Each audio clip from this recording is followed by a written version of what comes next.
Assalamualaikum warahmatullahi wabarakatuh. Perkenalkan, nama saya Muhammad Gulam Halimi. Saya dari kelas 10 MIPA 2. Kali ini saya akan mempresentasikan materi tentang peranan protista mirip hewan yang merugikan.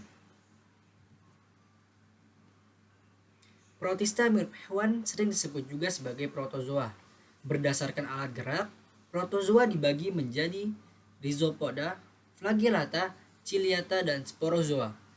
Ciri-ciri umumnya yaitu heterotrof, uniseluler, ukuran tubuh mikroskopis, hidupnya ada yang soliter, bebas, koloni berkelompok, bersimbiosis dengan organisme lain, bahkan ada yang hidup sebagai parasit. Habitatnya ditemukan di semua lingkungan perairan, serta di tanah. Reproduksinya secara aseksual atau dengan pembelahan biner dan pembentukan tunas, dan reproduksi secara aseksual atau dengan konjugasi penyatuan gamet.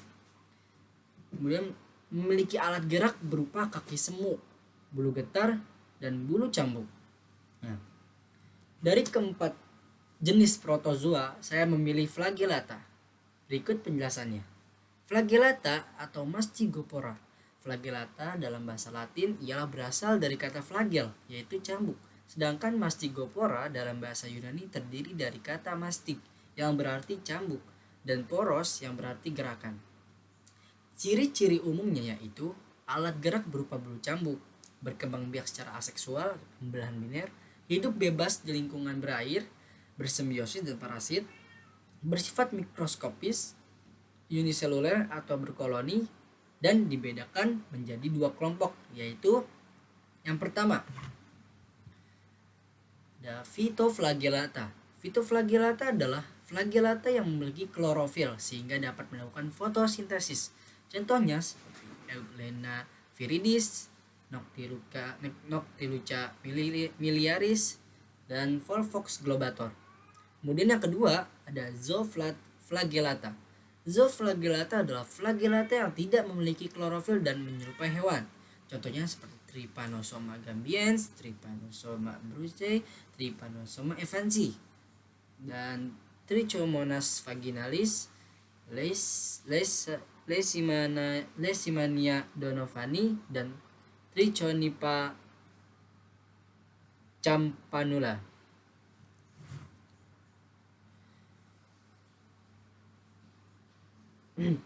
Salah satu penyakit yang disebabkan flagellata adalah Trypanosoma gambiens.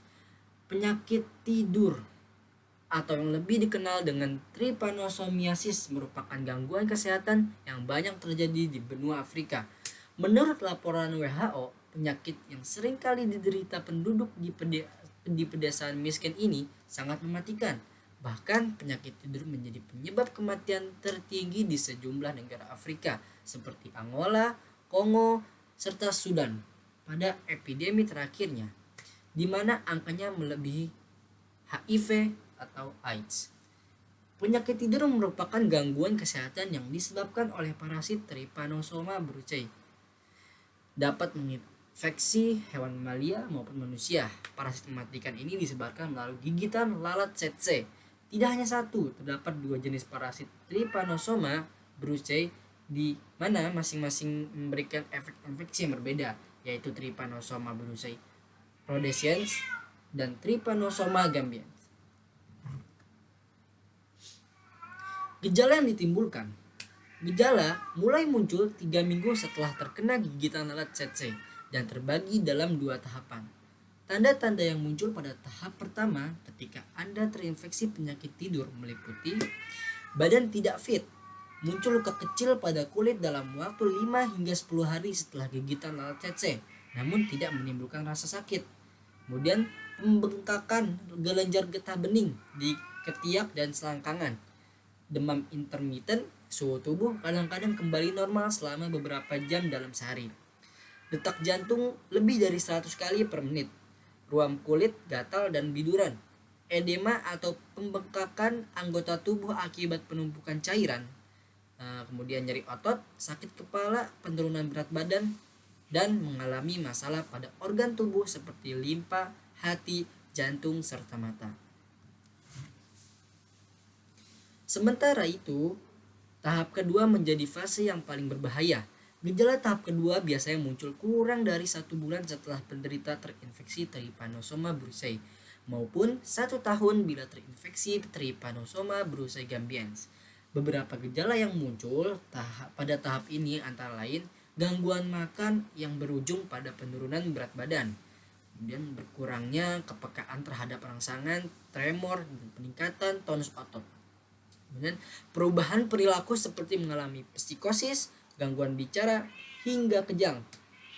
Kejang sendiri biasa terjadi pada anak, orang dewasa jarang mengalaminya. Dan hilangnya kesadaran dan koma. Ketika menyadari adanya gejala penyakit tidur, penderita harus segera mendapat penanganan. Apabila dibiarkan begitu saja dalam waktu lama, sleeping sickness dapat menyebabkan kematian.